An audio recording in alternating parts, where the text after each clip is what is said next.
Details on what I consider ethical are in the description, so let's get started. Day 1. Get mixed seeds. Don't cut down oak trees until you get level 1 foraging. Buy a green bean starter. If you find an artifact, donate it to the museum, but don't collect the 250 gold. Plant your green bean starter, parsnips, and up to 15 mixed seeds, hoping to get both a random potato and cauliflower plant. On day 2, water your crops and head straight to the beach. I usually bring a chest. At 9 AM, buy a training rod. Around 4 PM, check to see if you're level 2 fishing and go buy a trout soup and spend the rest of your gold on bait if so. Around 9 to 10 PM, you'll hopefully hit level 3 fishing, so switch back to your bamboo rod and trash the training rod. Pass out at 2 AM. On day 3, head to the river and fish for catfish. Once you have a couple, you can run to the beach, sell all of your fish, collect your 250 gold museum money, and buy the fiberglass rod, along with a bunch of bait. Head back to the river and catch more catfish. Once you're down 100 energy, eat the trout soup. Hit level 5 fishing before passing out. As day 4 starts, you're going to want to choose fish sell for 25% more. Ship all of your day 3 fish. Water your crops, collect 50 wood for a third chest, and head to the mountain lake. Fish until around 12:50 AM, grab the most valuable items you can, and head back to home to ship them all. On day 5, you're going to want to collect your parsnips. Hoe and water a 13 by 12 plot of land that includes your green beans and remaining mixed seeds that you'll soon expand to 13 by 18. Leave spots 6 tiles from each edge of the plot for scarecrows. Save 1 regular parsnip in any gold quality.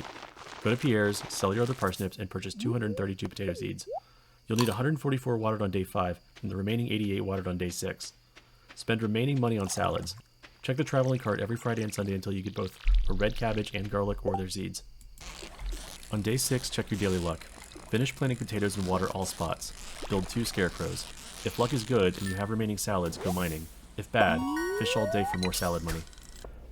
On days 7 through 10, you're going to continue watering your plants, fish for salad money if needed, and attempt to mine as far as possible.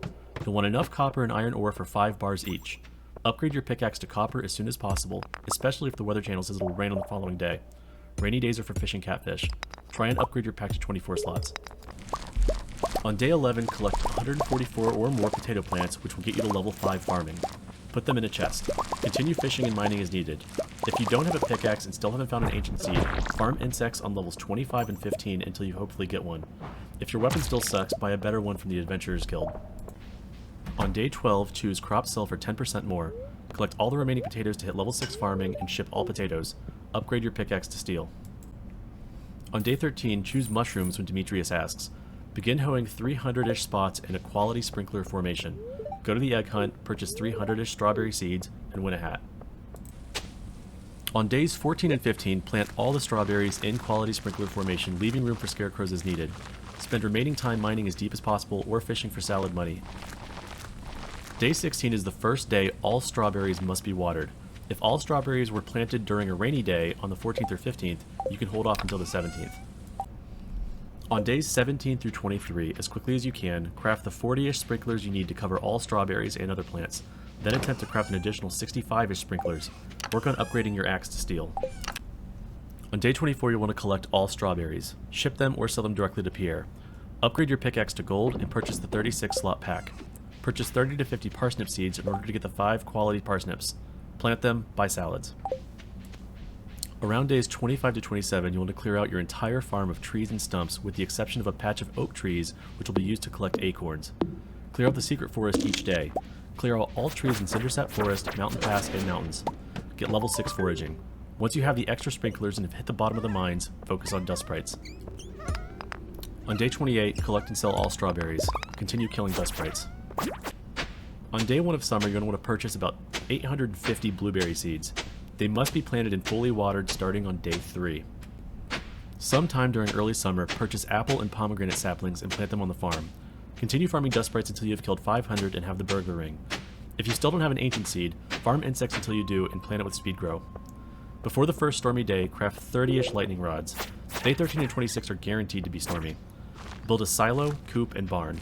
Plant a bunch of acorns somewhere. I like the spa. Days 14 through 16, you should collect and sell blueberries, ensuring all plants are picked on the 16th. Finish the vault bundles to get access to the desert. For the rest of summer, you're going to want to upgrade the barn and coop all the way. Focus on pigs first, then all other animals except sheep. Depending on lucky traveling cart finds, you may not need all the other animals.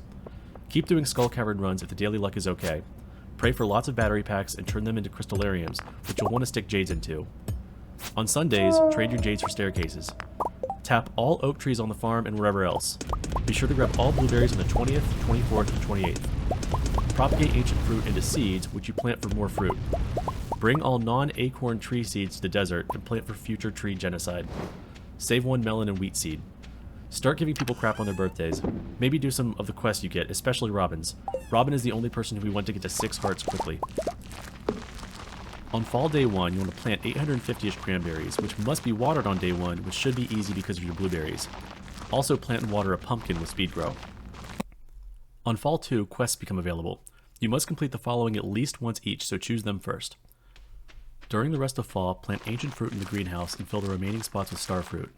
Plant one of each fruit tree sapling in the greenhouse as well. Before the end of fall, have everything in the community center done, except for the nautilus shell and 2 of the winter foraging items. It's a good idea to attend Spirit's Eve and get the jack-o'-lantern recipe and rare crow, so that you don't need to worry about it in year 2. This list is everything you'll need to repair the boat, as well as everything I bring to Ginger Island. During early winter, you'll want to finish the community center. The nautilus shell is a 1 in 3 chance of appearing on the beach each day. During the rest of winter, you could attend the ice fishing event if you want to get an early snowman rare crow, although you may already have gotten it from the traveling cart. Make sure to catch the 3 submarine dive fish during the night market, even though you technically can get them off the leftmost dock with magic bait. Once you get Pierre's missing stock list, you can start planting one of everything. Do at least 15 beets and garlic. Once your star fruit comes up, replace it with a new crop and stick the star fruit in the kegs. You'll hopefully have been planting lots of oak trees and tapping them all. You'll need about 1,000 oak resin. At the end of winter, buy tons of wood and stone. I need 30,000 wood for kegs, so I focus on that. In year 2, finish everything for perfection. Don't forget to hit up the flower dance with a bucket of flowers and rare crow. Also be sure to ship 1 spring onion. I believe that the spring onion is the only item in the game that will brick your run if you forget it. Everything else can be attained out of season through various means. That end may seem like a cop-out, but that's literally all there is to do. Look at the remaining tasks for perfection and complete them. I do have some tips though for each perfection requirement. For produce and forage shipped, the endgame tab shows you what you're missing. For roe, caviar, and aged roe, I usually just put sturgeon in my fishing pond until I get 2 roe for caviar, and then I drain the pond and stick something else in for the rest. For the obelisks and golden clock, as long as you keep rotating crops on Ginger Island and sticking the fruit into your growing number of kegs, you'll easily get all of these. I typically end up with an extra 8 to 10 million by the end of the run. For Monster Slayer Hero, it just happens. Pepper Rex may be hard to find, but if you find a dinosaur level in the Skull Cavern, you can keep resetting it, and that same level will always be a dinosaur level on that day. Great Friends is just tedious, but it's easy. Once you start getting tree fruit, which is a universally liked gift, just hand them out. Don't miss a birthday in year 2, and bring your lowest happiness person to the movies. For Farmer level, the only one worth talking about is foraging. If you plant all of your extra tree seeds in a desert, and then after a season call and replant them, you should get foraging 10 after the 2nd or 3rd calling. All of the star drops are easy and not worth talking about, except for donating all items to the museum. The museum may seem daunting, but it's not. You'll want to craft Crusader onto your sword. Once you have a triple ruby infused Crusader enchanted infinity blade, head to the Skull Cavern. It seems a bit better during Skull Cavern invasion, but it's not necessary. Just drop staircases down, stopping on every ghost mummy level to kill all of the ghosts. You'll easily get over 100 Omni Geodes per day this way. For this point, you'll likely only be missing 1 or 2 minerals or artifacts. If you want a 90% chance to find a specific mineral, it only takes the opening of 203 Omni Geodes. For a 90% chance of finding a specific artifact, it only takes 61 artifact troves. For cooking and crafting, make sure Show Advanced Crafting Information is turned on in settings. This tells you the number of times you've crafted each item in the crafting tab. It makes it easy to see what still needs crafted. To ensure you're not missing anything, just look at the collections page of the wiki and compare the pictures there to what you have available. This makes it easy to find missing recipes. For catching all fish, just be good at fishing. Use magic bait if you miss something. If you're still struggling, you can enchant your fishing rod until you master, craft seafoam pudding with key seasoning, and use an iridium rod with a trap bobber. With level 16 fishing and a trap bobber, things get really easy. Golden walnuts are easy to find once you've done it a few times. I do worry about snake vertebrae. In my last 2-year perfection run on the Switch, I needed to place down 2,000 stone paths covering the whole of Ginger Island apart from the west side in order to force all artifact spots to spawn there. I hate the gem birds, so I usually brute force it once I find one. If you know one of the gems, there are only 24 remaining permutations. And that's it. It's very repeatable and a lot of fun to do.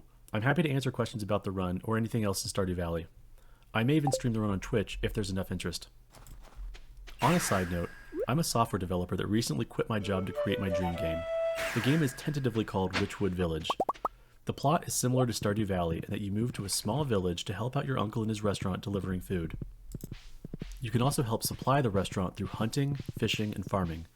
But there's also evil choking the life out of the village, and when you go to sleep, you enter a dream world where you can fight against the evil. So during the day, it's very similar to games like Stardew Valley, where there's plenty of tasks and minigames, and during the night, it's more like a roguelite like Hades. Things you do during the day will affect the dream world and vice versa. So if you want to follow along and see my progress, feel free to like and subscribe. Thanks.